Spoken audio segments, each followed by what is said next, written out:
क्या एक पढ़ी लिखी, कमाने में सक्षम पत्नी अगर अपनी नौकरी छोड़ दे तो क्या वो पति से गुजारा भत्ता मांग सकती है? आज हम एक ऐसे ही बड़े दिलचस्प अदालती मामले पर बात करेंगे जो मेंटेनेंस या गुजारा भत्ते को लेकर हमारी कई आम धारणाओं को चुनौती देता है। चलिए समझते हैं इसे। और यही वो सबसे बड़ा सवाल था जिसके इर्द गिर्द ये पूरा मामला घूमता है। एक ऐसा सवाल जिसका जवाब अदालत को देना था कि भाई जो काम कर सकता है पर जानबूझकर नहीं कर रहा, क्या उसे आर्थिक मदद मिलनी चाहिए। और फैसला आया काफी हैरान करने वाला। कोर्ट ने एक पढ़ी लिखी महिला जो पहले अच्छी खासी सैलरी भी ले रही थी, उसे पति से गुजारा भत्ता देने से साफ इनकार कर दिया। तो सवाल यह है कि आखिर अदालत इस नतीजे पर पहुंची कैसे? देखिए, हम जो भी बात कर रहे हैं वो पूरी तरह तथ्यों पर आधारित है। ये सारी जानकारी दिल्ली हाईकोर्ट के 2012 के एक आधिकारिक फैसले से ली गई है। तो चलिए अब इस केस की गहराइयों में उतरते हैं। ये कहानी है दमनरीत कौर की, जिनके मामले ने गुजारा भत्ते से जुड़े कानून पर एक नई बहस ही छेड़ दी। तो मामले के कुछ बेसिक फैक्ट्स समझ लेते हैं। याचिकाकर्ता थीं दमनरीत कौर, जो अपने पति से अलग रह रही थी और उनका एक बच्चा भी था। उन्होंने निचली अदालत के उस फैसले को चुनौती दी जिसमें उन्हें अंतरिम गुजारा भत्ता देने से मना कर दिया गया था। ये अंतरिम गुजारा भत्ता मतलब केस चलने के दौरान दी जाने वाली आर्थिक मदद। ये मामला डोमेस्टिक वायलेंस एक्ट 2005 के तहत दायर हुआ था। अब आता है इस केस का सबसे दिलचस्प मोड़। दमनरीत ने नौकरी क्यों छोड़ी? उन्होंने वजह बताई कि उनकी कंपनी उन्हें बैंगलोर भेज रही थी और ऐसा करने से बच्चे के पिता से मिलने के जो कोर्ट के आदेश थे उनका पालन नहीं हो पाता। लेकिन कोर्ट ने इस दलील पर सवाल उठाया। कोर्ट ने कहा कि वो विजिटेशन ऑर्डर में बदलाव के लिए अदालत आ सकती थी, पर उन्होंने तो ऐसी कोई कोशिश ही नहीं की।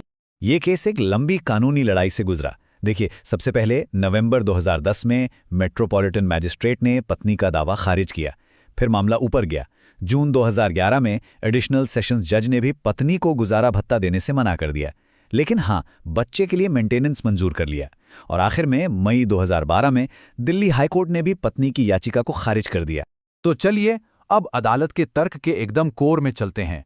कोर्ट ने अपना पूरा फैसला एक बहुत ही जरूरी फर्क पर आधारित किया: कमाने की क्षमता होना और काम ना करने का चुनाव करना। इन दोनों में बहुत बड़ा अंतर है। 50,000 रुपये महीना। जी हाँ, दमनरीत कौर अपनी नौकरी से हर महीने इतनी ही कमाई कर रही थीं। ये रकम उनकी कमाई की क्षमता को साफ साफ दिखाती है और अदालत ने इसी बात पर खास ध्यान दिया। कोर्ट ने यह भी देखा कि वो सिर्फ पढ़ी लिखी ही नहीं थीं, बल्कि एक असिस्टेंट मैनेजर के तौर पर काम भी कर चुकी थीं।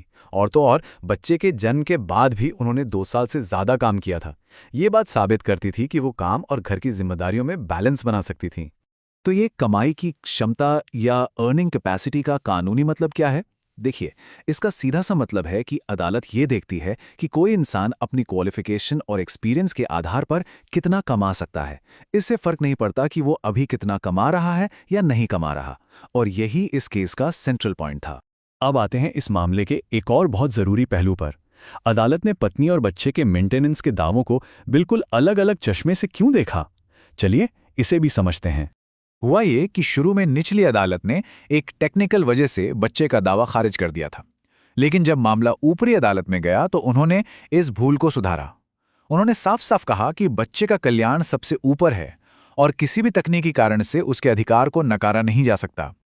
और देखिए, बच्चे के दावे का नतीजा पत्नी के दावे से बिल्कुल अलग निकला। अदालत ने पति को आदेश दिया कि वो बच्चे के पालन पोषण के लिए हर महीने 10,000 रुपए दें। ये दिखाता है कि कानून की नज़र में बच्चे के अधिकार कितने अहम हैं।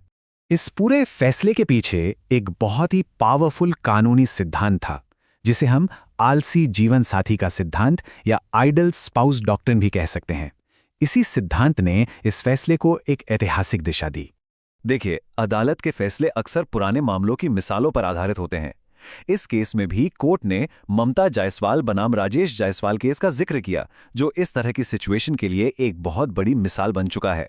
ममता जायसवाल केस में अदालत ने एक बहुत तीखा और सीधा सवाल पूछा था। क्या एक ऐसे जीवन साथी को जो कमा सकता है लेकिन आलसी बनकर बैठना चुनता है, उसे हक दिया जाना चाहिए कि वो अपने खर्चों का बोझ दूसरे पर डाल दे? ये सवाल ही इस पूरे सिद्धांत का सार है। और बात यहीं नहीं रुकी। अदालत ने और भी कड़े शब्दों का इस्तेमाल किया। कहा कि कानून की धारा 24 आलसी लोगों की फौज बनाने के लिए नहीं है जो खाली बैठकर पति से मिलने वाले दान का इंतजार करें। ये लाइन साफ करती है कि अदालतें कानून के गलत इस्तेमाल को लेकर कितनी सख्त हैं। तो इस पूरी बातचीत का निचोड़ क्या है? ये फैसला सिर्फ एक केस का नतीजा नहीं है, बल्कि इसके मायने बहुत गहरे हैं और ये हमें बहुत कुछ सिखाता है। तो अगर इस मामले से 4 बड़ी बातें निकालें तो वो ये हैं। पहली, किसी की कमाने की क्षमता बहुत ज़्यादा मायने रखती है। दूसरी, अपने चुनाव के नतीजे भी भुगतने पड़ते हैं। तीसरी, बच्चे के अधिकार माता पिता के झगड़े से बिल्कुल अलग और सबसे ऊपर हैं। और चौथी और आखिरी बात, कानून ज़रूरतमंदों की मदद के लिए है, उन लोगों के लिए नहीं जो सक्षम होकर भी काम नहीं करना चाहते। और आखिर में यह विश्लेषण हमें एक बहुत बड़े सवाल पर सोचने के लिए छोड़ जाता है।